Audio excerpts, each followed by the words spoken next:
El Conector AV, episodio 40. Avify, la primera comunidad online del sector audiovisual, te ofrece el Conector AV. El podcast por y para los técnicos y creativos del sector audiovisual. El Conector AV, con Juanjo Vila.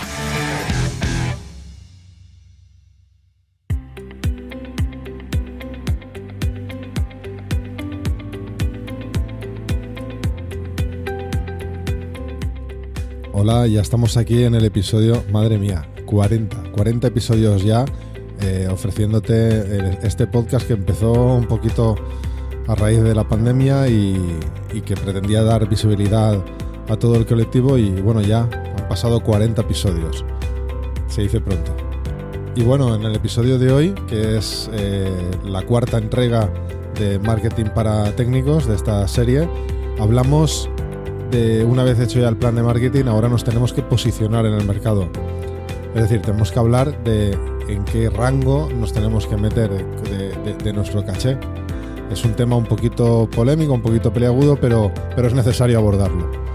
Así que vamos a ver conceptos como, por ejemplo, que crew, los puestos clave, ¿no? de toda la crew de un evento, de hasta qué punto es importante la creatividad artística, pero también hay que saber valorar otras virtudes, como la disponibilidad, el conocimiento, la experiencia, la actitud, la capacidad de trabajo en equipo. Bueno, no os voy a extender aquí porque lo vais a ver en detalle en el episodio, pero bueno, es un episodio bastante interesante porque el contenido creo que está cargadito.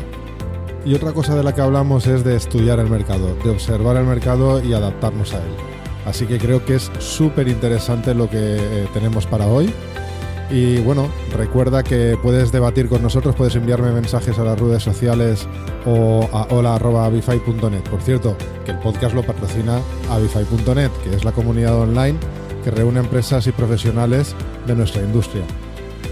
Una comunidad que ahora sí, ya a partir de la semana que viene empezamos a anunciarte cosas. Ya quedaba poco, ya os lo dije.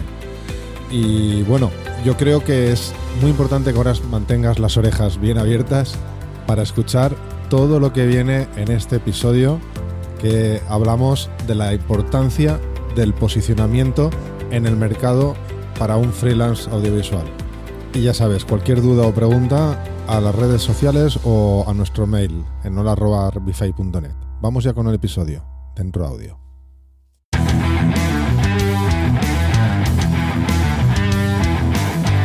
Avify, la primera comunidad online del sector audiovisual, te ofrece el Conector AV.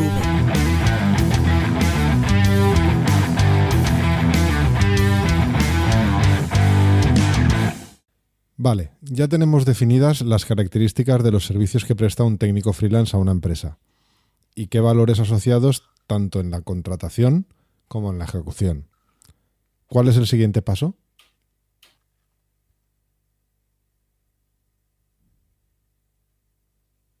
Bueno, hablamos un poco al principio yo creo que la primera parte de todo, que el marketing es el estudio del mercado al que nos dirigimos. Es decir, en este momento, que estamos ahora ya un poco vislumbrando, tenemos que pensar y definir cuáles son las necesidades de los clientes, ¿no? Recordemos el concepto de Before Bid, de intentar adaptar nuestros servicios a los clientes. Es decir, vamos a intentar estudiar ¿qué requiere o qué valora una empresa a la hora de contratar a un técnico? Que ya hemos visto un poco en la parte de valores, ya hemos dado bastantes pinceladas. Pero bueno, vamos a matizarlo y ver qué es lo que requiere o valora una empresa cuando va a contratar a un técnico, que es aquello Perdona que te interrumpa. ¿Qué es lo que valora? Pero esto es más que evidente. Una empresa de alquiler de audiovisuales valora en un técnico sus conocimientos, su experiencia, por supuesto el precio y obviamente la creatividad técnica a la hora de mezclar y operar un show. Sí, no. Es decir, una empresa, por supuesto, que valora la experiencia y el conocimiento técnico a la hora de contratar a un freelance o otro. Eso está claro. Pero no es tan sencillo. Lo primero, como ya he dicho antes, lo primero que valora la empresa es la disponibilidad. Da igual, es caro o barato, que si no está disponible, ya no hay valoración que valga. Una vez que tiene claro qué técnicos están disponibles para un proyecto, evidentemente entra en juego el conocimiento técnico y la experiencia. Evidentemente, si has hecho ese evento antes, pues tienes mucho ganado. Si conoces el equipo, el material que vas a manejar, pues eso es muy valorable.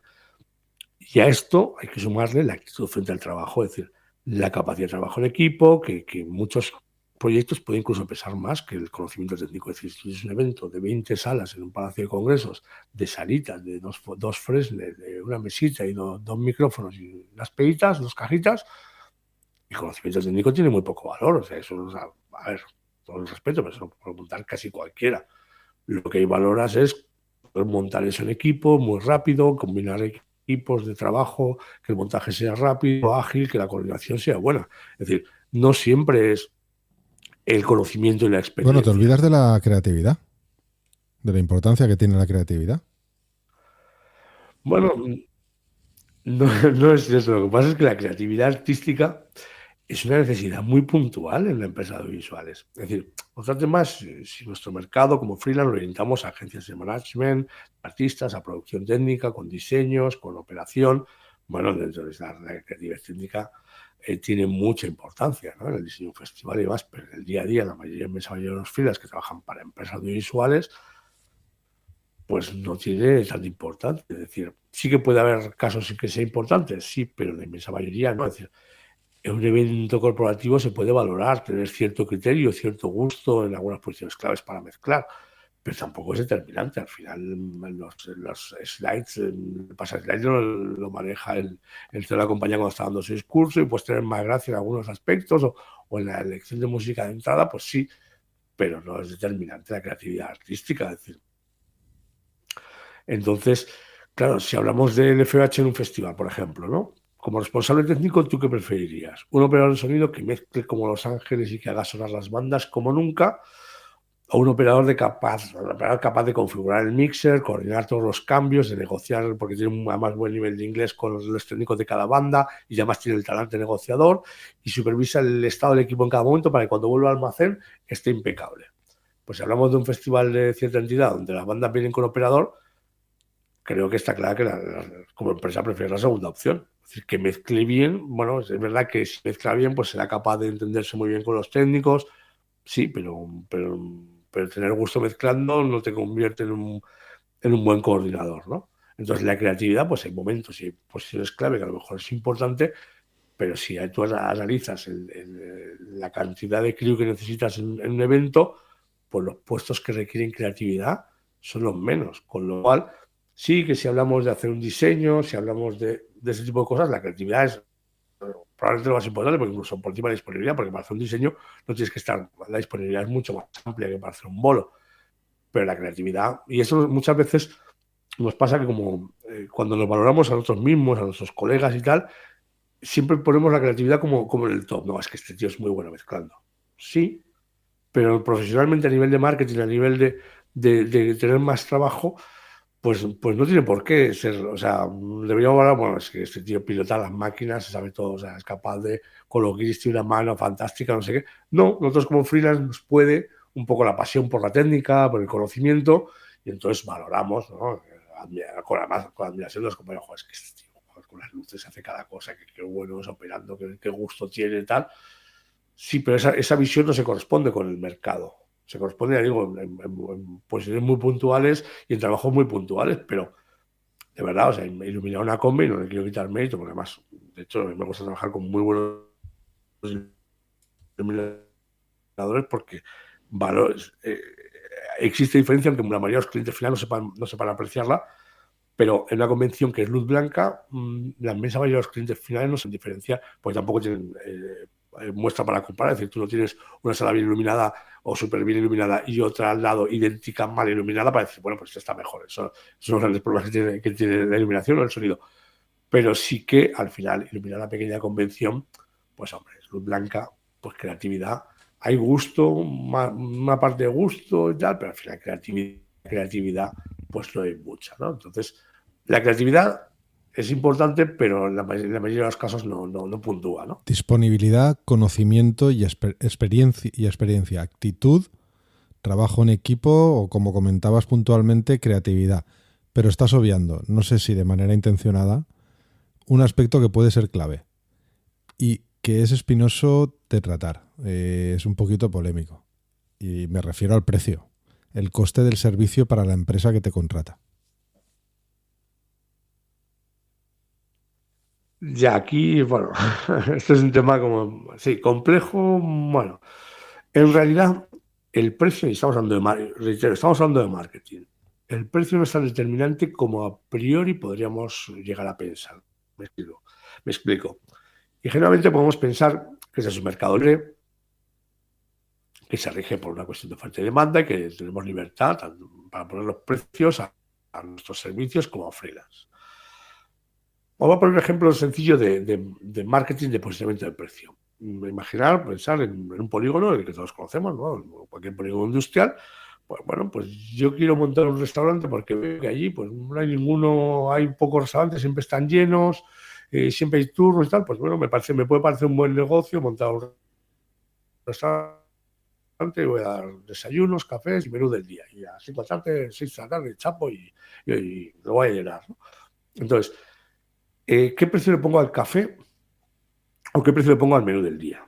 Bueno, ahora pues la lógica me diría, bueno, pues calculo lo que me cuesta, los costes que tengo de la nave, o sea, del local, los camareros, los materiales, el género y tal, lo divido por el número de menús que voy a servir al mes, o que tengo previsión de servir en función de las mesas que tengo, y eso me dará un precio de venta. No, no es verdad. El café, no, calculo el número de cafés, lo que me cuesta el café. El café no cuesta nada, que es muy barato. La cafetera, amortización de cafetera, y con eso me sale el precio del café. Tú no fijas el precio del café en tu restaurante de ese polígono calculando eso, ¿no? ¿Qué haces? Vas al bar de enfrente, al de más allá, y analizas a qué precio venden el café. Pues te lo vende €1, este €1,20, este €1,50. Pero acá este €1,50 luego resulta que el bollo tiene una oferta que es 2,20, me viene un croissant. Este resulta que es que el café es mucho mejor, se nota y tal. Entonces tú dentro de esa oferta que ya existe, decides a qué precio vas a vender tú tu café, sabiendo que si es barato vendrá más gente, pero a lo mejor ganarás menos dinero por café, pero sí en volumen, o que si lo pones más caro pero das un atractivo, pues a lo mejor con el café, o vendes el café barato para vender los bollos más caros, haz un posicionamiento, pero en ningún caso se te ocurrirá poner el café a 5 euros porque es lo que crees que te va a costar, porque entonces en ese caso estarás tan fuera del mercado que no venderás cafés. Otra cosa es que montes un mega sitio con una experiencia que cuando entres, pues por tener un masaje, con el café vaya un masaje, la prensa internacional, no sé qué, entonces te cobren, pues como en la prensa San Marcos de Venecia, 7 euros por un café. Pero eso tiene sentido en la Plaza San Marcos de Venecia, donde no encuentras un café por €1, pero en un polígono de un restaurante. Y pasa algo parecido con el menú del día. ¿Cómo es el precio? Pues bueno, pues mira, este lo vende a 9, lo tiene muy lleno, este lo vende a 10 sin cambio y tal, y aquel lo vende a 20 porque va casi carta. Es un menú ya tipo carta, donde hay poca gente, pero oye, la gente entonces en vez de ir todos los días, pues vas muy de vez en cuando. Pues dentro de todo ese entorno de precios, tú te posicionas. ¿Vale? Y eso es como funciona el mercado. Entonces, volviendo a nuestro mercado, la realidad es que hay un rango que ya existe de precios que como freelance te vas a mover. Ese rango puede variar pues un poco en función de cómo el mercado final, ¿no? El área geográfica, por ejemplo, lo mismo Madrid, Barcelona, que quizás otras ciudades más pequeñas, quizás incluso hay diferencias entre Madrid y Barcelona, no tanto con el rango, sino con la valoración de algunos precios o denominaciones, pero es un mercado. Si este mercado, pues más o menos hay un rango en el que existe, ¿vale? Es decir, a nivel de marketing, lo que tenemos que conocer es ese rango de precios dentro del mercado al que nos dirigimos y como veíamos dentro del ejemplo del café, pues es decir, tenemos que estudiar el mercado, que es de lo que vamos a hablar más adelante, cómo hacerlo, y a partir de ahí que digamos, pues este es el rango de precios en el que se mueve, decidir cómo nos posicionamos. Vuelvo al concepto inicial, estamos hablando de marketing. Si es justo, si no es justo, es otro debate, podemos hablar de muchas cosas. Aquí estamos hablando de, yo quiero entrar en este mercado, quiero crecer en este mercado, pues lo primero que tengo que saber es en qué rango de precios se mueve el mercado. Y a partir de ahí... Vale, has puesto el ejemplo del café, pero yo quiero ir un poquito más a ejemplos que sirvan para los profesionales. ¿Puedes poner algún ejemplo sencillo que nos ayude a entender lo que llamas posicionamiento?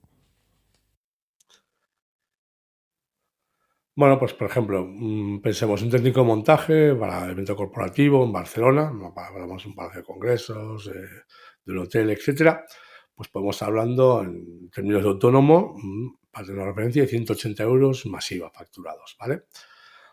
Si yo como freelance, porque quiero entrar en ese mercado, porque acabo de mudarme a Barcelona y demás, decido posicionarme muy por debajo, vamos a decir 160 euros masiva, ¿qué ocurrirá? A igualdad del resto de valores, por supuesto me elegirán a mí, pero ojo, a igualdad de conocimientos, de experiencia, etc. Lo que ocurre es que estoy perdiendo dinero. ¿Por qué? A igualdad de condiciones y precio también me habrían elegido, no todas las veces, pero sí muchas siempre que estuviese disponible. Con lo cual, teniendo en cuenta que el número de servicios que yo puedo ofrecer como freelance a lo largo de un año es finito, es decir, es limitado, en realidad estoy perdiendo 20 euros por servicio. Si no estoy disponible para una fecha, de nada me sirve ser el más barato o de nada me sirve si no tengo el perfil a las capacidades, tampoco me va a ayudar ser 20 euros más barato por jornada, ¿vale? Con lo cual, el precio no determina que me contraten a mí frente a otro más que en un número muy, muy limitado de ocasiones. Y en cambio, eso es como en un restaurante, volviendo al ejemplo de antes, vendo el café a 0,80. Pues a no ser que tenga otros productos, que no es el caso de un freelance, que una vez que has entrado dentro te vendo el croissant y tal, y recupere eso, en el caso de un freelance, es ridículo venderte por debajo del precio que está pagando el mercado. No, lo que tienes que hacer, si evidentemente te quieres dar a conocer el mercado, evidentemente vas a entrar pues, a ese nivel, pues jugar ese mismo nivel. Y luego ya encontrarás la manera de posicionarte mejor, pues cuando ya pues aspirando a plazas de operador, etcétera, que se pague más. Pero es ridículo trabajar por debajo del precio de mercado porque tu capacidad de venta está limitada a los días que puedes trabajar. Con lo cual, al final no te van a contratar porque seas barato. Nadie, en este negocio funciona mucho, funciona a base de fiabilidad, de confianza, no de precio. El precio es determinante, pues ya sobre todo si hablamos en eventos públicos, eventos privados, puede ser determinante a la hora de contratar una empresa más barata, más cara, etc. Pero en el caso de un freelance, tú no te juegas un bolo por ahorrarte 20 euros. Evidentemente, si los puedes ahorrar, mejor, a igualdad de condiciones. Pero no te juegas, no vas a arriesgarte un bolo o a una posición por ahorrarte 20 euros. No funciona así.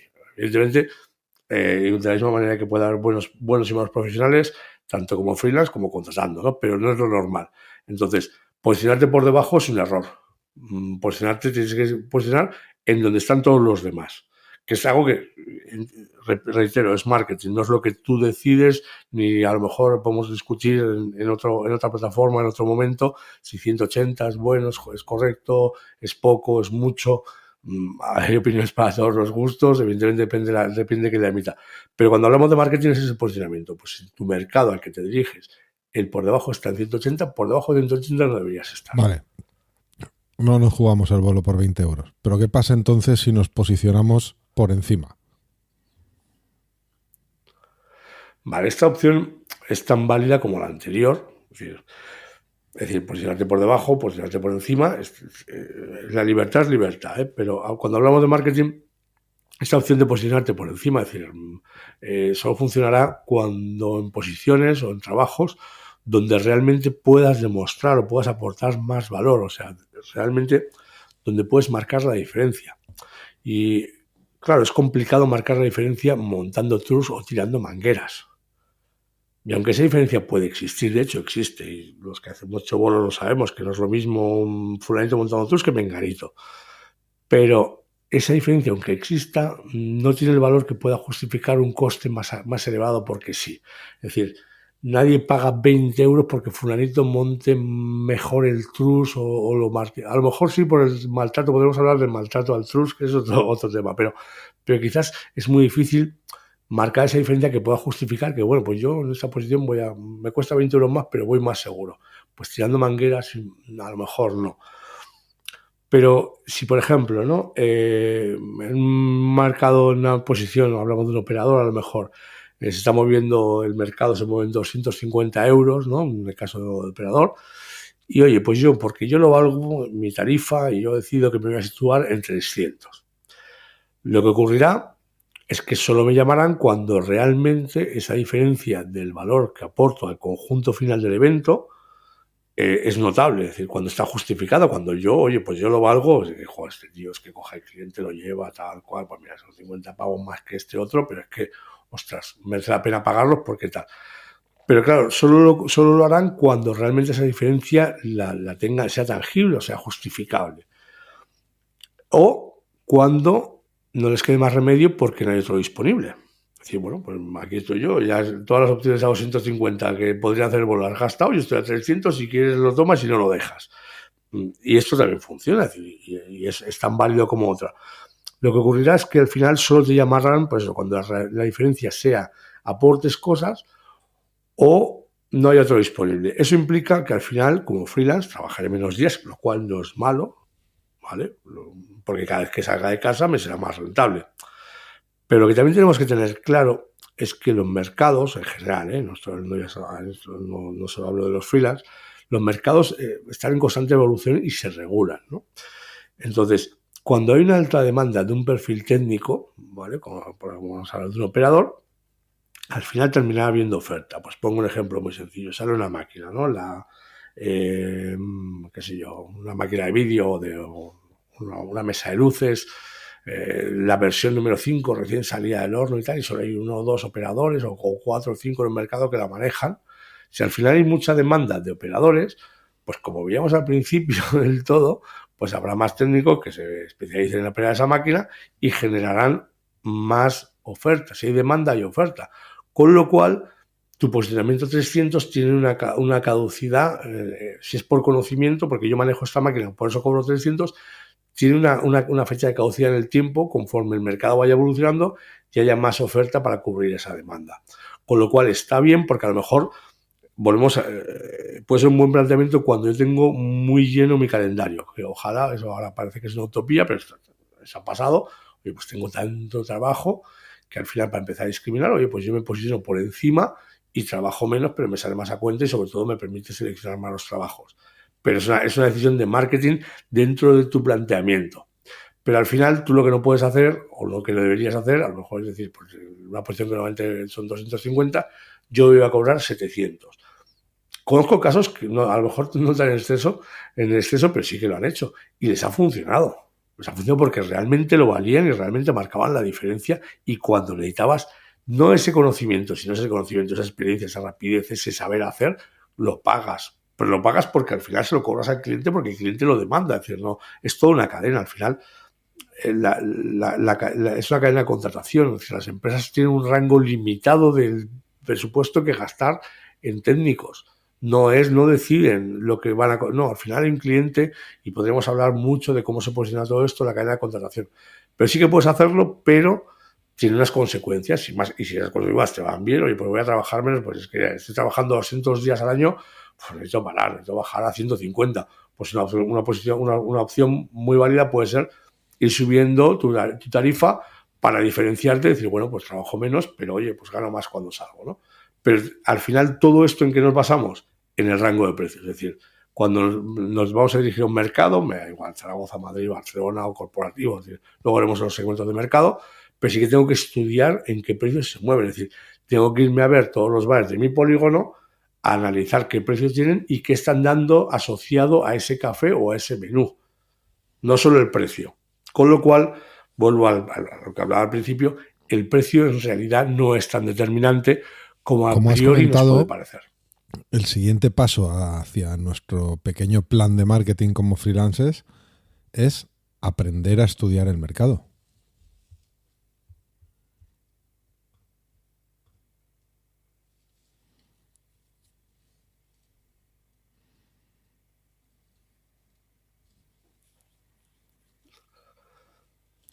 ¿Y cómo podemos obtener esos datos?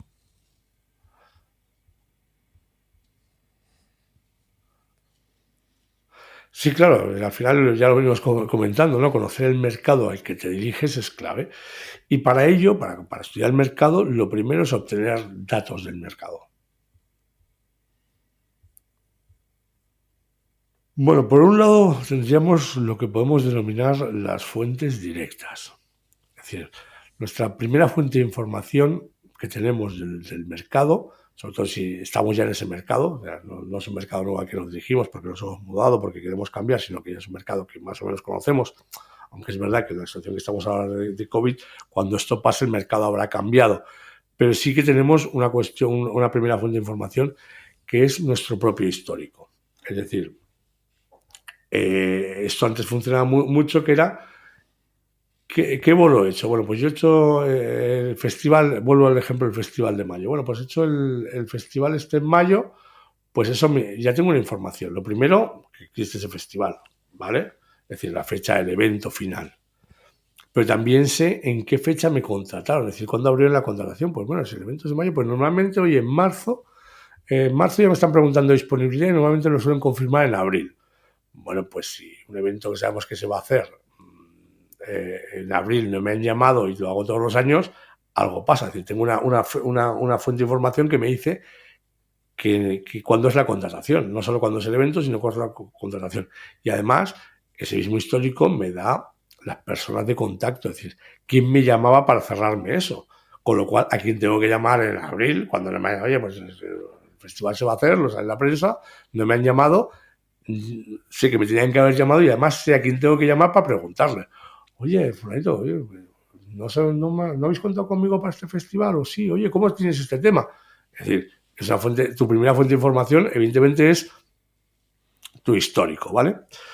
Otra fuente de información directa de datos sería lo que vamos a denominar prescriptores o concurrencia, es decir, todos los técnicos, clientes, etcétera, que puedan darnos información, que son actores que puedan darnos información sobre un evento o proyecto. Es decir, pues yo, por ejemplo, me interesa hacer, en octubre lo tengo muy pelado y quiero hacer más corporativo. Oye, pues mira, sé que se hacen los premios Planeta. Bueno, pues conozco a un técnico que los hace. Oye, pues ¿quién los hace? ¿Quién pone los equipos? ¿Y quién tal?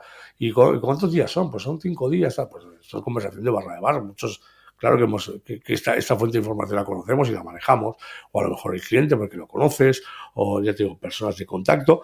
Y de ahí podemos extraer bastante información. Pues los datos del evento, cuándo es, el cliente final, incluso las personas de contacto, porque cuando soy un técnico que va, oye, ¿con quién crees que tengo que hablar para poder estar en este bolo, para poder trabajar con esta empresa? Pues llama a fulanito, bueno, que es la persona que lleva producción, pero mira, es muy maja, muy simpático, muy simpática y tal, y además que me conoces y tal.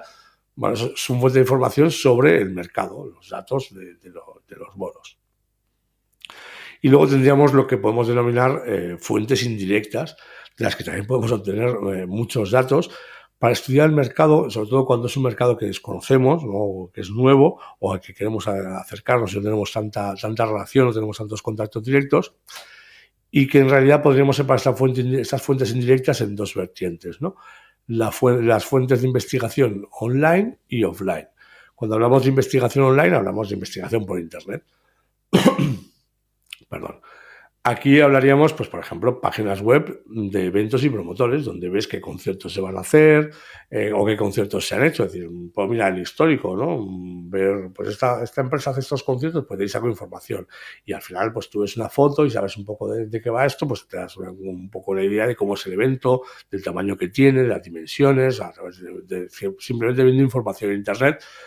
También puedes ver, pues, páginas web, newsletters, redes sociales de clientes, es decir, suscríbete, sigue a todas las empresas del sector, porque como tiene la manía de colgar sus bolos, pues sabes quién ha hecho qué bolo. Y con lo cual de ahí puedes sacar información. Oye, pues mira, por los premios Planeta, que ponía el ejemplo. Pues mira, este año lo ha hecho, fue esta empresa que además ha colgado el post o ha intervenido cuando ha colgado el post, pues ya sea, pues que alguien conozco a esta empresa que puede llamar, tal cual. Es decir, es una fuente inmensa de información, ¿eh? O sea, y bueno, hay empresas que en sus newsletters se dedican a contar qué han hecho, con lo cual está muy bien como fuente de información, pero no solo eso, hay técnicos que cuelgan los bolos que hacen. Cuando dimos el curso de marketing en la plataforma Wi-Fi, colgué, bueno, se demostré a algunos alumnos un post de un técnico, que estábamos hablando de octubre, de Madrid, un operador de cámara que en un post creo que era el de LinkedIn, pues decía, pues este mes lo he tenido pleno, he hecho tal bolo con no sé qué empresa, tal bolo con no sé qué otra empresa, he estado de operador con no sé quién y operador de cámara con no sé cuánto, y contaba todo lo que había hecho ese mes en un solo post. Que decía, bueno, pues estará muy bien, no entiendo el objetivo de colgar esto, pero si yo soy un operador de cámara de Madrid que me estoy comiendo las uñas con el COVID y demás, pues este compañero, gracias, me acabas de dar 4 puertas a las que llamar porque hay trabajo. Es decir, toda esta información está, ¿no? Que las redes sociales de colegas, que hablamos, ya definimos luego más la diferencia entre competencia y concurrencia. Pero claro, si yo estoy muerto de asco en mi casa y veo que fulanito está colgando, que está haciendo un bolo con no sé quién, me está diciendo dónde puedo ir a buscar trabajo. Entonces, estos son fuentes de interés. También aquí vamos a meter un poco los concursos públicos porque la información está en Internet. Es decir, si yo, por ejemplo, trabajo todos los años para un festival que es de una institución pública que sale a concurso, bueno, pues puedo buscar la información del concurso de quién ha ganado cada año, porque sale, está adjudicado, para saber si lo va a hacer la misma empresa y, por lo tanto, bueno, pues sé que contarán conmigo o va a cambiar de empresa y a lo mejor lo que me interesa es contactar con la nueva empresa y no solo porque por seguir haciendo el bolo, sino porque además a la nueva empresa que yo haya hecho el evento con el festival, con la anterior empresa, es un valor, un potencial muy potente, porque conozco el festival, los intríngulis, etcétera, etcétera. Entonces, si yo trabajo en un evento habitualmente, que es un concurso público, pues bueno, debería estar pendiente un poquito, tampoco es tan complicado, tampoco son tantos bolos, de qué pasa con el concurso. Bueno, pues a 3 años, bueno, pues ya sé que en 3 años tengo que aguantar esta empresa, pero si luego cambia, no quedarme fuera, ¿no? Entonces, toda esta investigación la podemos hacer online y es relativamente simple. O sea, tú fijas, ahora veremos, fijas los objetivos comerciales y haces un seguimiento. Y luego tendríamos las fuentes de investigación offline, que aquí, pues básicamente tendríamos la directa y la prensa. ¿Qué es la fuente de investigación directa? Bueno, pues tú lo hemos hecho todos. Tú vas caminando, ya me pasaba. Hace poco vivía en un pueblecito ahí en Barcelona, un pueblecito de una ciudad pequeña que se llama Castellar del Valle. Pues de repente eran las fiestas y había ahí un equipo sonando. Pues claro que te acercas y miras a ver de quién son los Flycase. Vale, oye, pues igual si me interesa ese bolo, pues ya sé qué empresa lo está haciendo. Mirar los Flycase más o menos, te haces una idea. Eso no tienes ni que preguntar. Tomas por allí, es verdad que se te nota mucho, pero es una fuente de información. Pero es que puedes hablar con los técnicos que están allá y qué tal. Y sobre todo, también una fuente que me encanta y la he usado no solo como freelance, sino también como empresa, que son los stagehand. Es decir, tú estás en un bolo y coincides con el stagehand y donde tú has hecho como freelance en un bolo, en una semana has hecho ese bolo, porque 2 días de montaje, 2 de operación, tal cual, ese stagehand con el que has hecho buenas migas, que te está ayudando con los Flycase o a colgar los móviles, resulta que ha estado en 5 bolos esa semana. Y tú vas comentando, pues no, pues el otro día estuve en el Palo San Jordi, pues no, estaba con Arcoiris haciendo no sé qué, estaba en Arcoiris, qué guay. Pum, nota mental, Arcoiris estaba haciendo este bolo, pues voy a llamar a Arcoiris a ver a quién conozco, porque tienen, ¿sabes? Hay mucha información, simplemente que esto no estoy inventando la pólvora. O sea, cuánta información hemos sacado tomando cervezas con colegas en los bares hablando de qué bolos has hecho. Pues yo hice tal bolo. Hice tal bolo. ¿Y tal? Pues está muy bien, tal. Guau. Pues nota mental, este bolo está muy bien. Voy a ver si puedo. ¿Vale? Y luego también la prensa. Es decir, tú coges La Vanguardia o El Heraldo en Zaragoza, La Vanguardia en Barcelona, quizás El País en Madrid, las páginas locales, y tiene los anuncios de los conciertos que se van a hacer y de los festivales, que también aquí entraríamos un poco online, ¿no? La versión online. Yo lo incluyo en offline porque, bueno, soy un señor mayor que todos los días procura leerse el periódico de papel, ¿no? Todavía no me he pasado a leer, veo noticias por internet, pero yo tengo esa manía, ¿no? De coger el periódico. Ahí te salen los bolos que se van a hacer, los que no. Es decir, bueno, ahora mismo, por poner ejemplo sencillo, el Mobile World Congress, estamos viendo noticias de si no constantemente. Bueno, pues al final cuando se confirme, pues habrá que activar, los técnicos de Barcelona activarán rápidamente su protocolo de, bueno, pues se va a hacer el mobile, bueno, pues a ver con quién lo voy a hacer y reservarme las fechas cuanto más mejor, en mejor posición. Entonces, estas son las fuentes de información que tenemos disponibles. Que ya digo que no estoy inventando la pólvora, que muchas las conocemos, pero a lo mejor nadie se ha percatado, y por eso lo quería explicar bastante. Oye, tú puedes hacerte el seguimiento, poder seguir en las redes sociales a una de las empresas con las que trabajas o con las que quieres trabajar y ir viendo qué hace. Porque eso te da información de lo que está haciendo, y si a lo mejor tú crees que estás muy bien posicionado y ves que esa empresa hace un montón de bolos y tú estás en tu casa, pues igual no estás tan bien posicionado como creías. O todo lo contrario, dices, bueno, pues esta empresa yo la sigo en redes sociales y resulta que yo pensaba que hacía 4 boletes y oye, pues al final está haciendo bolazos. O está haciendo los bolos que me interesan, ¿no? Ya no bolazos, sino los bolos que me interesan. Pues yo, esta empresa pensaba que hacía rock and roll y resulta que está en el Palacio de Congresos de no sé dónde, que me viene bien, que me pilla cerca de casa y entonces me puede interesar. Y toda esa fuente de información la tenemos disponible y gratis. Y eso es lo que nos permite estudiar el mercado. No hay que contratar un estudio de mercado externo ni hacer encuestas. No, es tan sencillo como, bueno, fijar unos objetivos y empezar a hacer un seguimiento y estudiarlo. Evidentemente, cuanto más necesites buscar trabajo o buscar nuevas opciones, pues más fuentes de información vas a tener que manejar. Pero es tan sencillo como, Entonces, como eso. Cuando ya tienes toda la información que hay en el mercado que te interesa, el siguiente paso es segmentar. Sí, claro, es lo que en marketing se llama segmentar. Es decir, a ver, tú tienes un montón de información, pero de cierta manera hay que ordenarla. Y esa manera de ordenarla va a ser simplemente vas a intentar segmentar un poco el mercado. Esto en marketing se hace mucho, segmentas por población, por edad, por geografía. En una página web segmentas por los que han entrado con un iPad, con un móvil, segmentar. ¿Por qué? Porque al final, contra más segmentas, es decir, contra más diferencias intentas identificar y trazar un perfil de cliente, más fácil o más puedes hacer una estrategia más definida y por lo tanto que sea más eficaz. Tratar de segmentar se trata un poco de intentar diferenciar e identificar perfiles muy claros, ¿no?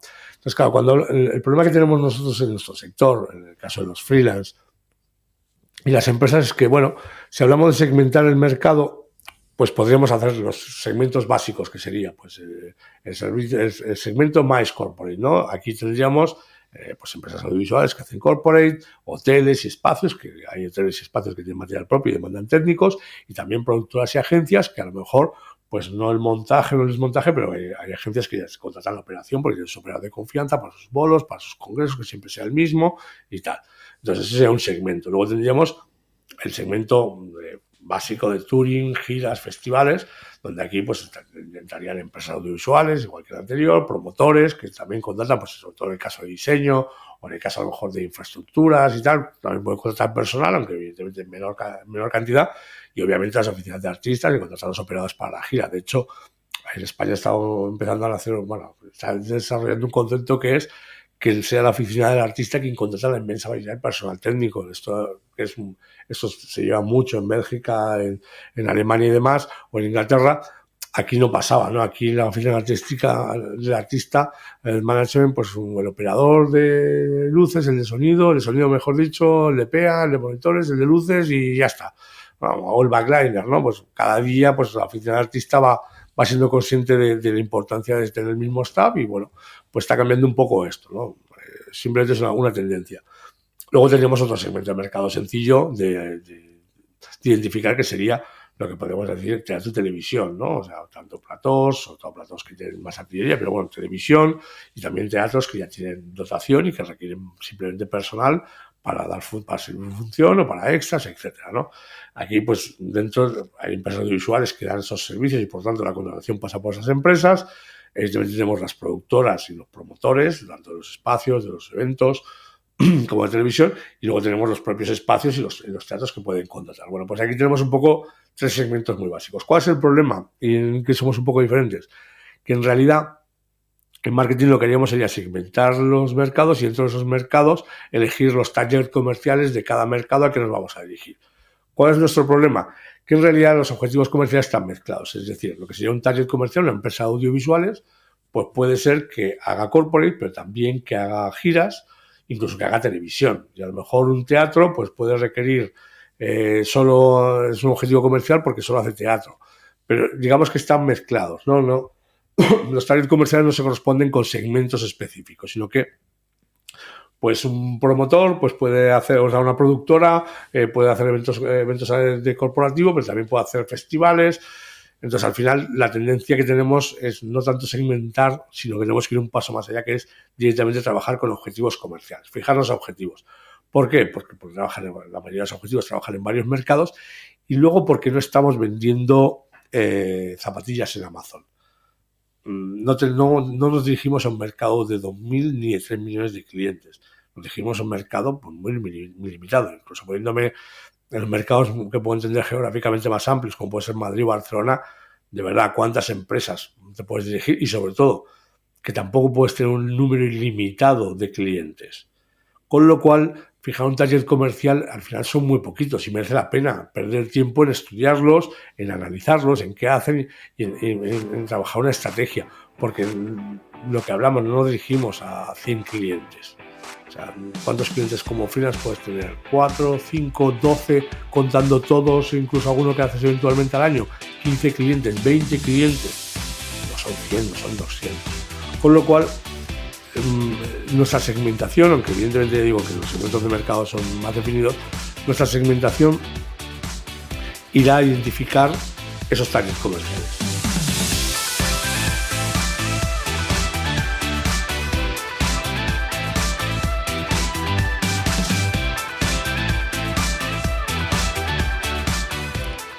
Bueno, y hasta aquí el episodio número 4 de la serie de marketing para técnicos audiovisuales. Y nada, espero que te haya servido y creo que estamos tocando muchos temas. El de hoy era un poquito especial, creo, porque es bastante relevante el tema.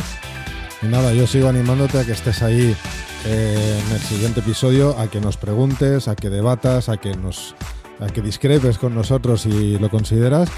Y ya para terminar, decirte que si estás oyendo esto el día que lo sacamos, que es el día 6 de marzo o el 7, bueno, que vamos a intercalar algunos episodios ya sobre entrevistas normales en medio, porque, bueno, el día 8 de marzo es el Día Internacional de la Mujer y queremos visibilizar también a las profesionales de nuestro sector, que desgraciadamente, y lo he dicho algunas veces, no tengo demasiados contactos, pero gracias a las personas que estáis ahí detrás del auricular, me habéis proporcionado ya contactos para poder entrevistar a mujeres del sector. Y así que el día 8 de marzo visibilizaremos la parte femenina de nuestra profesión, entrevistando a una gran profesional. Y bueno, ya veréis quién es el día que salga el episodio. Y nada, lo dicho, espero que estés ahí, que estés ahí detrás del auricular en el siguiente episodio, que viene, aún queda material por ofreceros sobre marketing. No os lo perdáis. Hasta luego.